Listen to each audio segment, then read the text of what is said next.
he's talking about there's more footage. There's 140 hours that he has. And each episode was only maybe an hour, I think. Mm-hmm. There was 4 episodes. So there's at least 130 something more hours that he hasn't edited or, produced.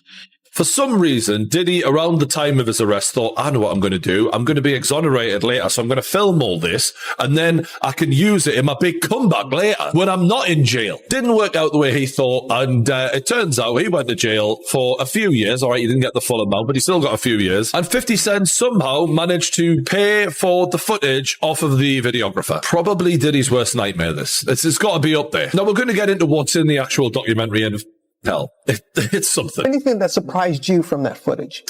The footage, well, I mean, it was really interesting to see his last days of freedom, and what was sort of important to him. Obviously, there's phone calls with his attorneys, with his team.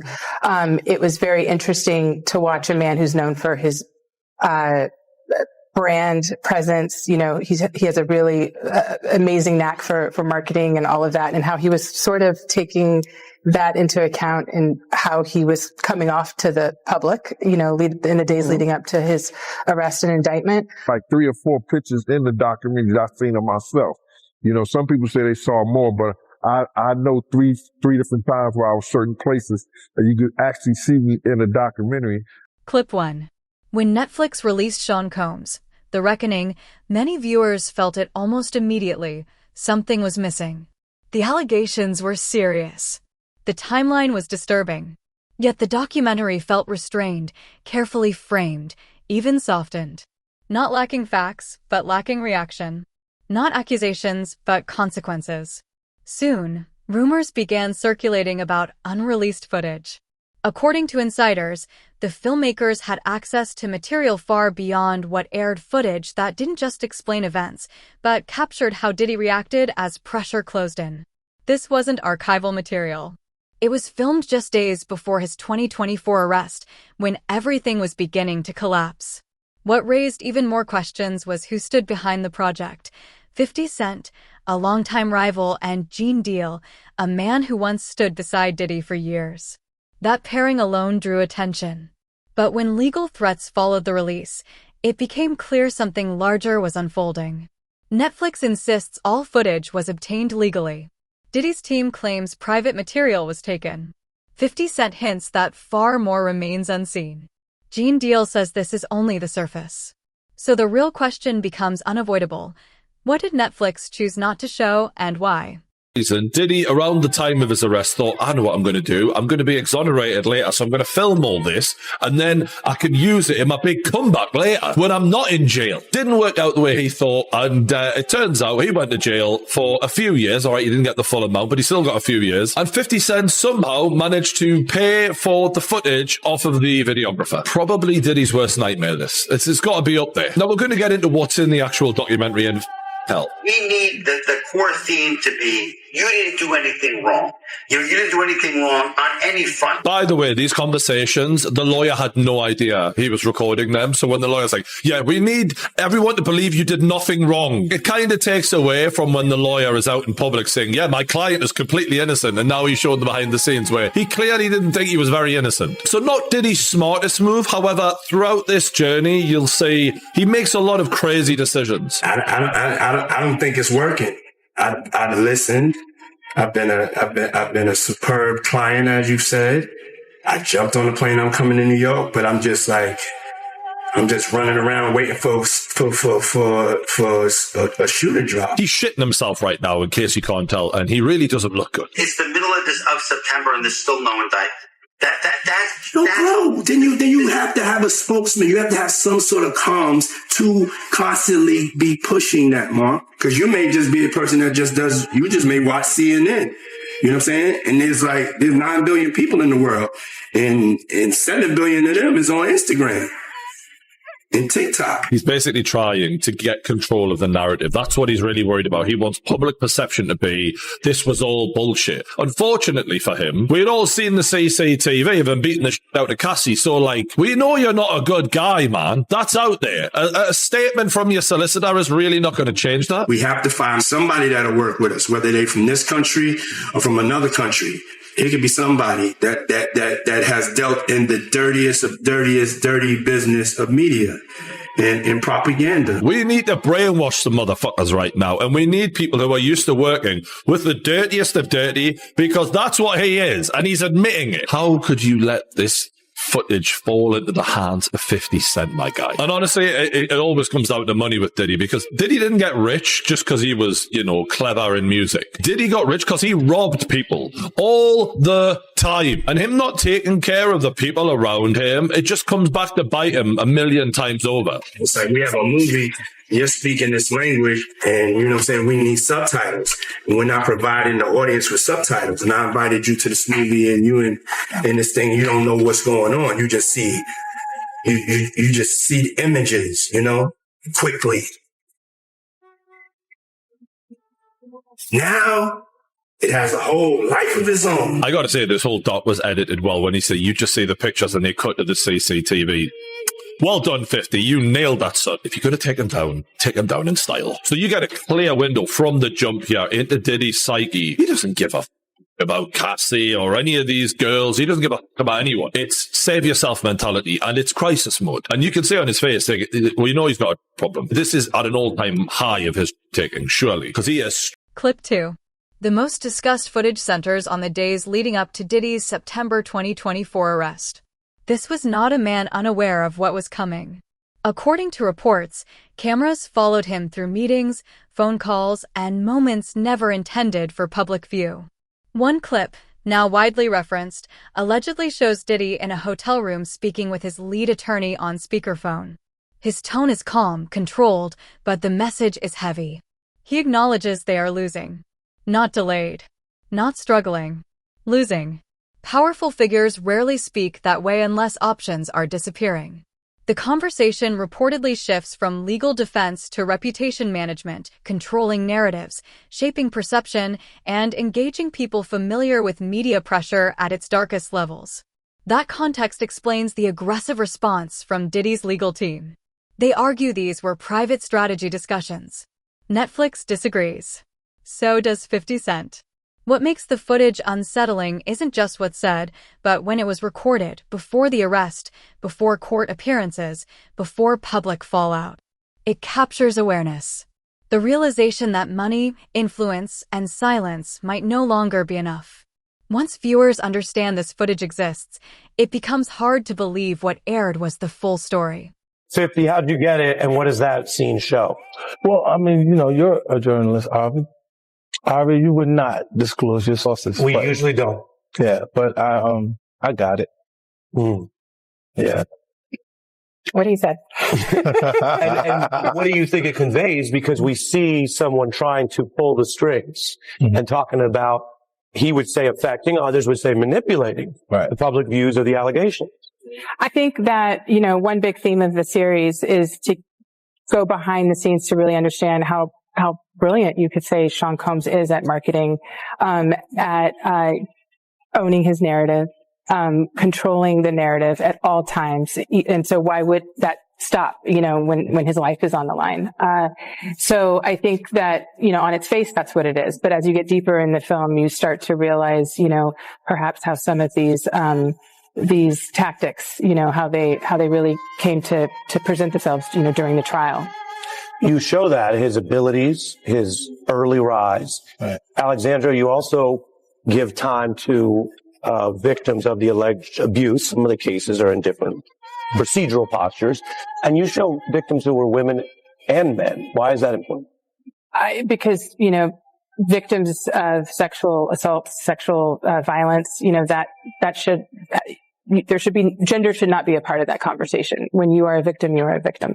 And I think that, this series was a platform in a way for these alleged victims to come forward, give their truth, put context to their situations when so much of it was ripped out, and we just the world was going for the salacious headlines, and they really had the time to tell their story.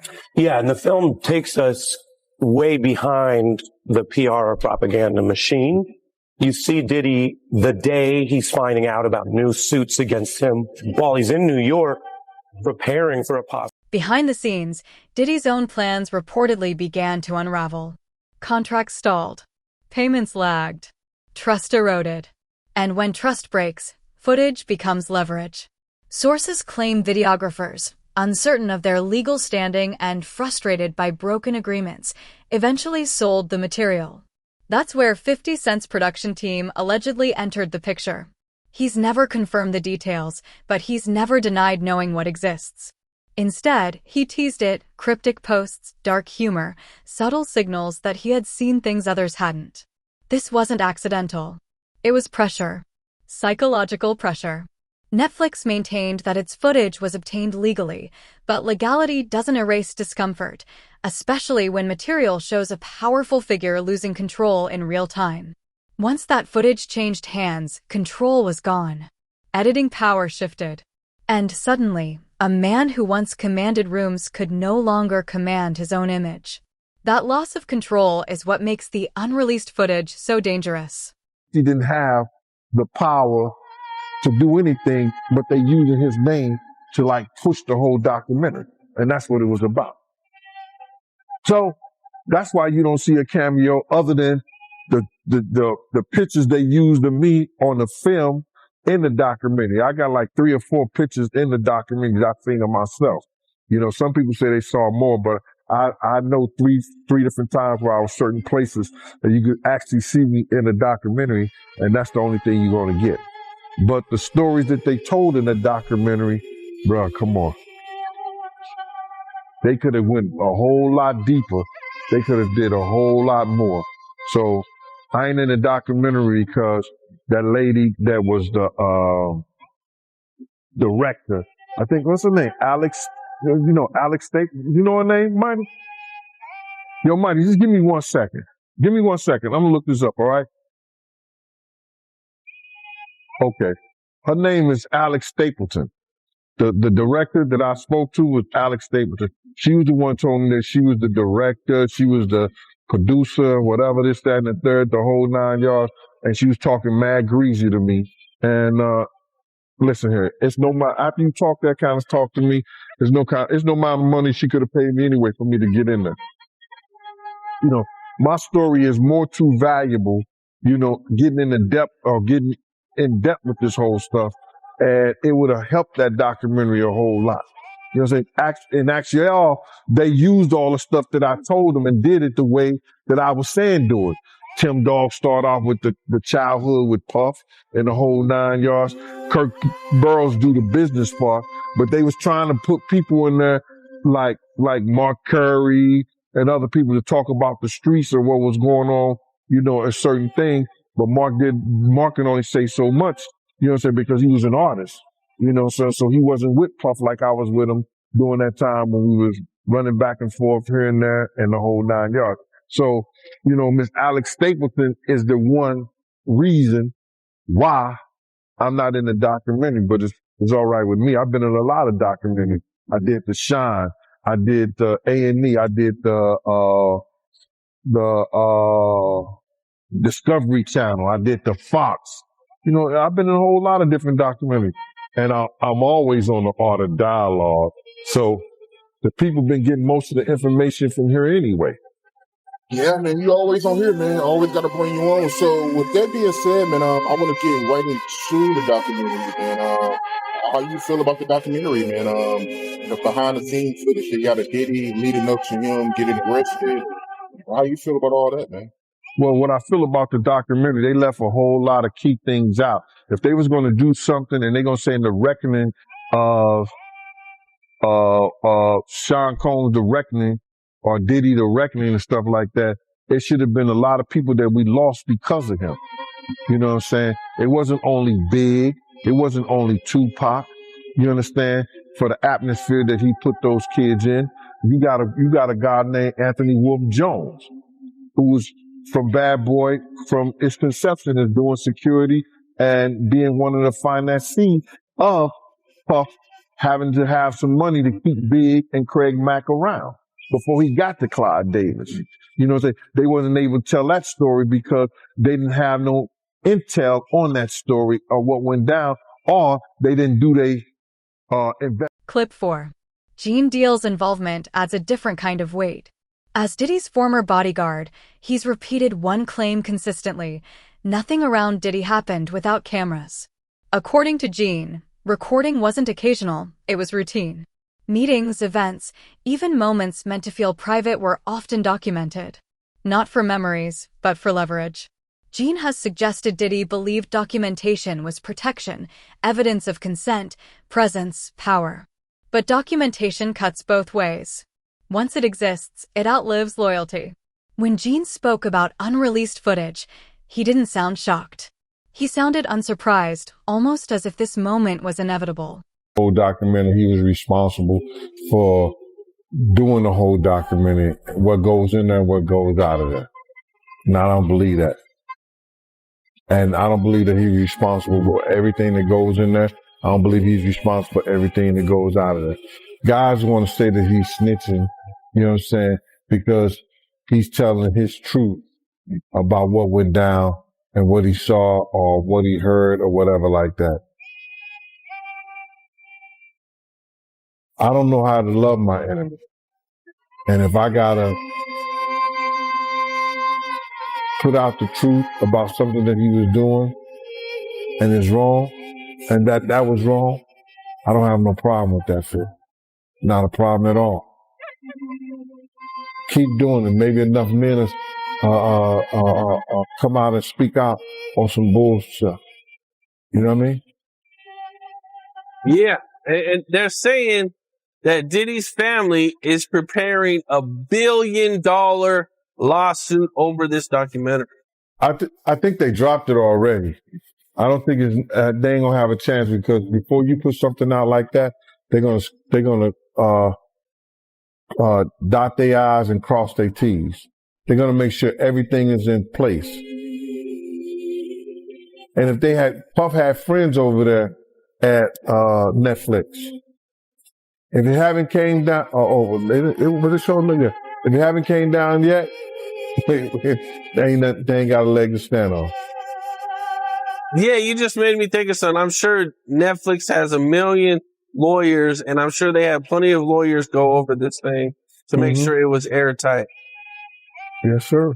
And they might probably even cut some stuff out that maybe they weren't even sure about. Just probably. Well, Gene, I appreciate you taking the time. Dope content as always. And I wish you luck, man. I know, man, you get on these interviews and they go crazy, man. Yeah, man, listen. A lot of people want to, come at me, and everybody want to find fault in 50, find fault in me, find fault in anybody who's speaking out against the evil that was going on. But what if I find fault from the person who did it? Find fault for the person who starved their artist. Find fault for the person who led an artist out there to lead to his death. Find fault in a person who set up the atmosphere for one of the greatest artists in hip hop to lose his life. You know what I'm saying? Find fault in a person that allegedly had a person sore in the middle of the night and they didn't want to be sore.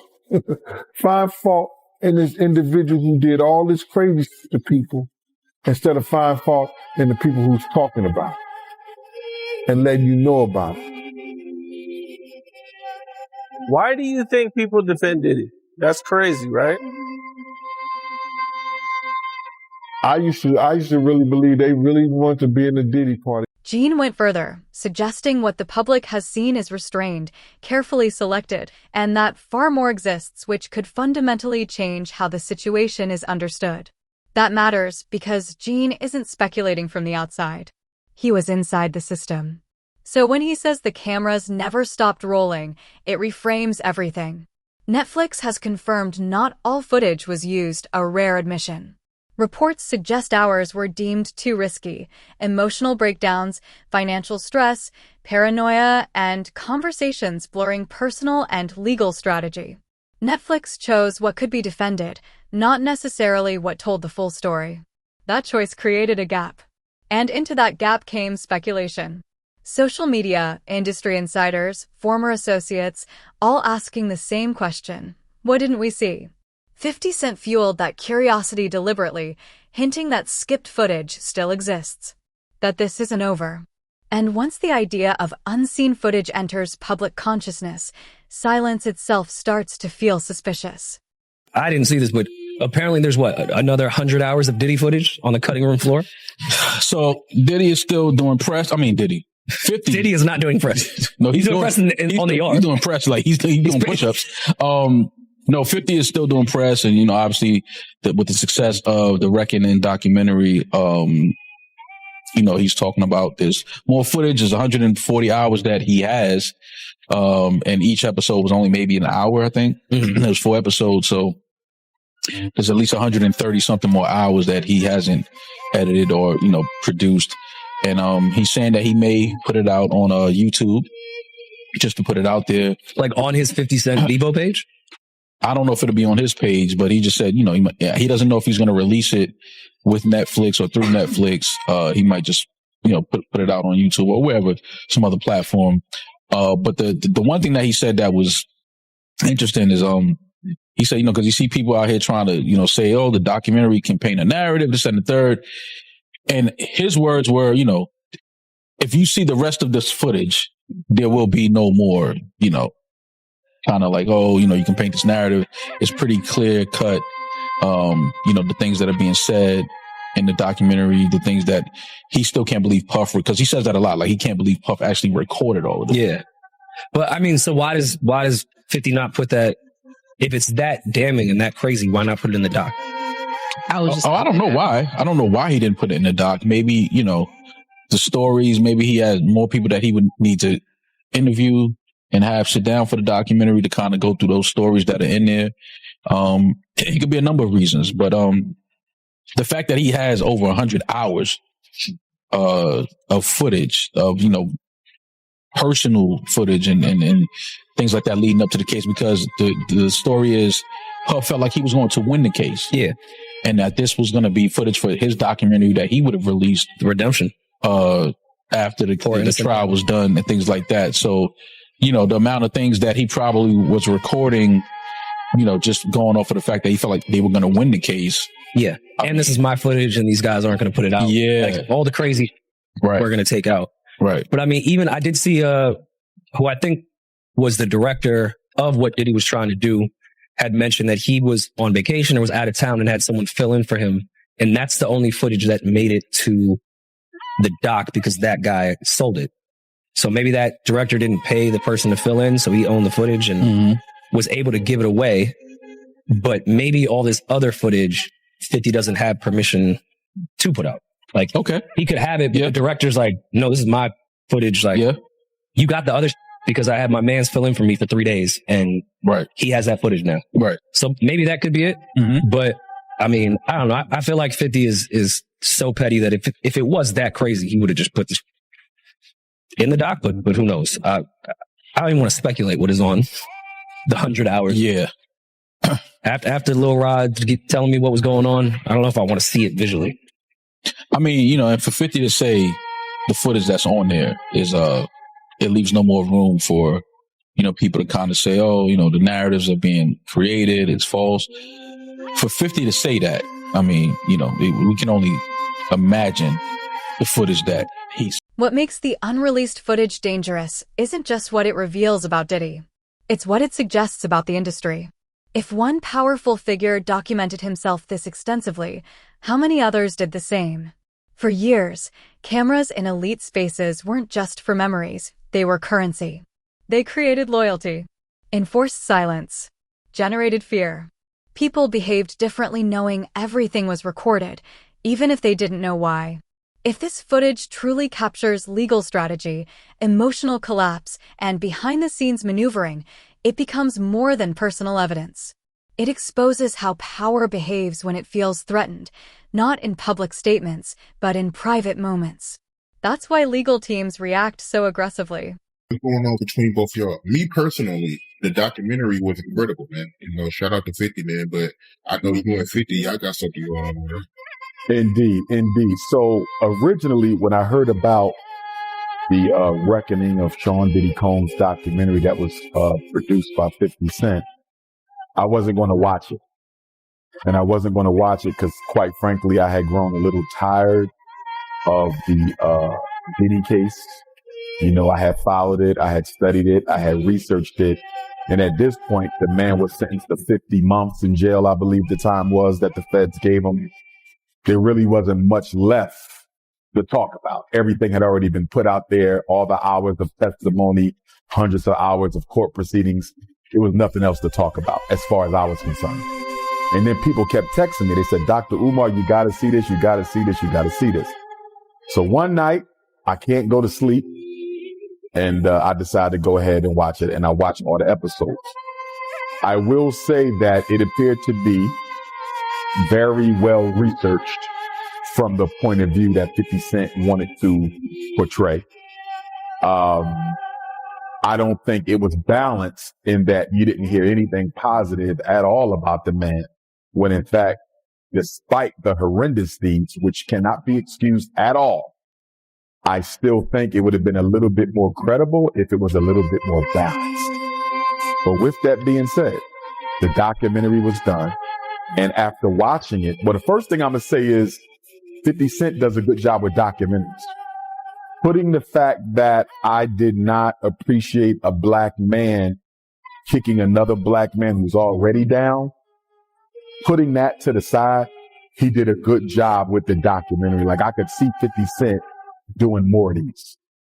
Now, I was on a stream here in Philly a couple of weeks ago with a young brother, and the question came up, and I said that, in my opinion, watching that documentary was an exercise in self-hatred, because it was. Whenever black people tear down black people, especially when they've already been torn down, it's self-hate, because we never show that energy with no other community. We have been done wrong so much and so often by Caucasians, and yet we never do a documentary on them. Do you realize, Art, there hasn't been a single documentary done on the police who have unalived all of these innocent, unarmed black people? Where's the documentary on the police officer who killed Tamir Rice?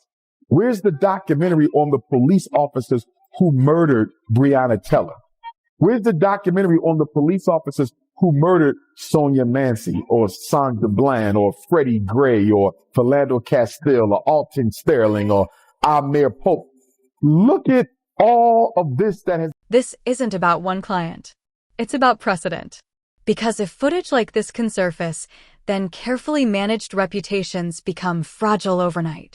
Industry insiders understand that. That's why reactions have been muted. Statements vague. Distancing quiet. Silence isn't confusion, it's calculation. The fear isn't judgment over past actions. The fear is that cameras captured truths never meant to be acknowledged publicly, how narratives are shaped, how crises are managed, how influence moves behind closed doors. If that footage ever surfaces in full, it doesn't just change one story. It forces an entire system into the light. 50 Cent had a right to make that document. If Puffy did to that woman that 50 used to date the things that people claim he did and allowed to be done to her, even with her permission, you don't do that as a black man. That is conduct unbecoming a black man, and I would have to say that Curtis 50 Cent Jackson was justified in making a documentary art. Because if I was him, if I was in 50's shoes, I might have done a documentary too. You feel me? I'm going to be honest. You do that to my baby mom, even if I don't like her no more, even if I'm not on good terms with her no more, no matter what we've been through, you knew that was my baby mom. You knew that was my girlfriend. And you do that? You have her doing all this with you and other people, and you know that was my shorty at one time? Bro, that's a complete violation of the G Code art. So with that being said, 50 Cent had a personal reason to do that documentary, and I can't say he's wrong for it. Now, with that being said, Art, watching that documentary, I came to three conclusions. Number one, black people are hypocrites.